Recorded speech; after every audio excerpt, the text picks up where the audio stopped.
Bonjour et bienvenue dans cette formation du langage Java. Alors aujourd'hui, je vous invite à découvrir la bibliothèque graphique JavaFX. Alors, on se demande premièrement pourquoi va-t-on apprendre JavaFX et quel avantage et quelle est la valeur ajoutée de JavaFX par rapport à JavaSwing et AWT. Et ensuite, si on développe avec JavaFX, va-t-on faire la rupture avec JavaSwing et AWT? Et est-ce qu'on peut développer avec JavaFX et en même temps on fait cohabiter du code JavaFX, JavaSwing, AWT, etc. Donc je vais essayer de répondre à toutes ces questions-là dans cette vidéo. Alors premièrement, une introduction à JavaFX. Alors, premièrement, JavaFX est une bibliothèque issue du projet OpenJFX, permettant la création d'une interface graphique riche. Je souligne bien riche.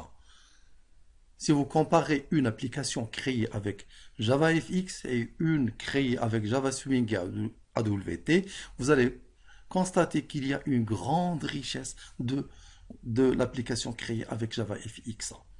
Alors, avec JavaFX, on peut créer des applications desktop, des applications web, des applications smartphone et tablette, si vous voulez. Tout type d'application peut être créé avec JavaFX. Deuxièmement, JavaFX a été créé dans le but d'apporter des améliorations aux anciennes bibliothèques comme AWT et Swing, en apportant de nouvelles et puissantes fonctionnalités comme par exemple la séparation du logique et du design via un nouveau langage nommé FXML. Donc ça, c'est un point qui est très important que JavaFX nous apporte. Alors, avec JavaFX, on peut séparer la logique du design, chose qui n'a pas été possible en JavaSwing et AWT. À titre d'exemple, si je code un bouton de commande, je le code dans un fichier FXML et tout le design, bouton de commande, champ de saisie, les contrôles, etc., je les code dans un fichier FXML. Tandis que l'action du bouton, quand je clique sur le bouton, il se produit quoi? Eh bien, c'est une action que je vais coder dans un fichier Java ou bien dans une classe Java séparément du design. Chose qui n'a pas été possible dans AWT et JavaSwing. Et donc, la séparation du design et de la logique nous donne un code qui est lisible, facilement maintenable, facile à comprendre, etc. Les avantages de JavaFX par rapport à JavaSwing. Alors, JavaFX est conçu pour fournir des applications avec des fonctionnalités GUI, bien Graphical User Interface, sophistiquées, telles que animation fluide, graphique vectoriel, c'est quelque chose qui est très important. Vous savez très bien que les images sont classifiées en deux sortes, les images raster et les images vectorielles. Les images raster, ce sont des images à base de pixels. Quand vous faites redimensionner l'image, elle perd sa qualité. Tandis qu'une image vectorielle, elle garde toujours sa qualité, même si vous la redimensionnez. Et aussi du web et du HTML, vous pouvez l'utiliser au sein des applications ou bien au sein des fenêtres JavaFX. Vous pouvez aussi ajouter des médias audio et vidéo à vos applications JavaFX. Vous pouvez aussi utiliser des feuilles de style CSS externes afin d'embellir vos applications. Et ensuite, vous pouvez faire la séparation de la logique et du design via le langage FXML. On a déjà parlé de ce point-là qui est très très important. Les composants de JavaFX. Alors, premièrement, il y a les composants JavaFX base qui constituent les API de base de JavaFX. Et ensuite, le composant JavaFX Control qui s'occupe des composants graphiques de JavaFX.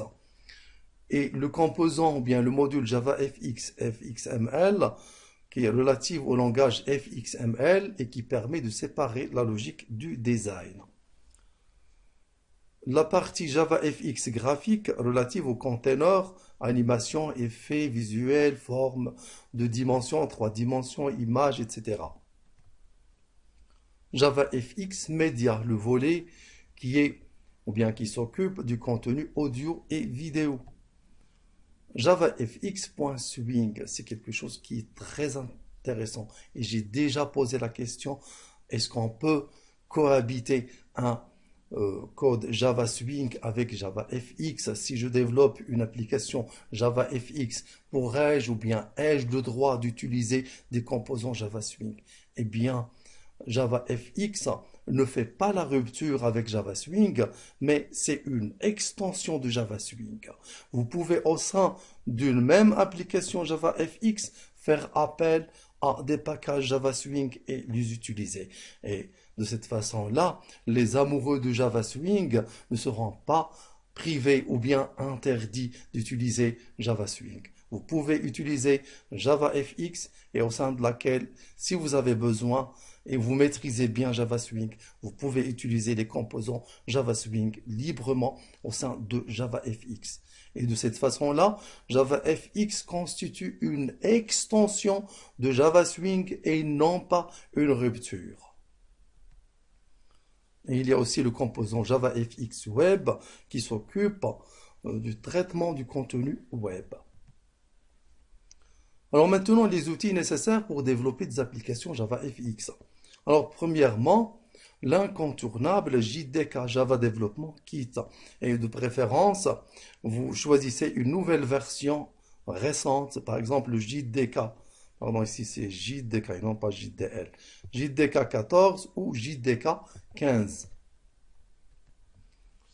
Et vous téléchargez ensuite la plateforme JavaFX SDK depuis l'adresse que vous voyez ici. Vous trouvez l'adresse en bas de la vidéo. Et utilisez un IDE Java. Et donc, l'IDE qui est fortement recommandé, je le recommande fortement, c'est IntelliJ. Vous allez faire une comparaison. Essayez d'utiliser JavaFX avec Eclipse ou NetBeans et la comparer avec JavaFX sous IntelliJ. Vous allez remarquer qu'il y a une très grande différence, surtout au niveau de la configuration.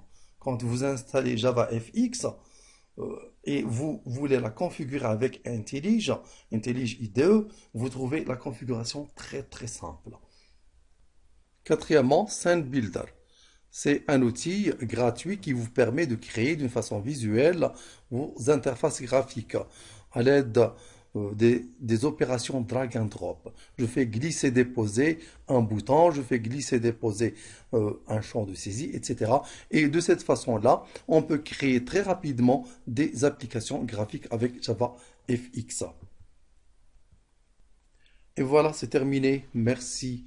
Dans la prochaine vidéo, nous allons voir comment installer JavaFX et la configurer avec l'IDE IntelliJ. À la prochaine vidéo.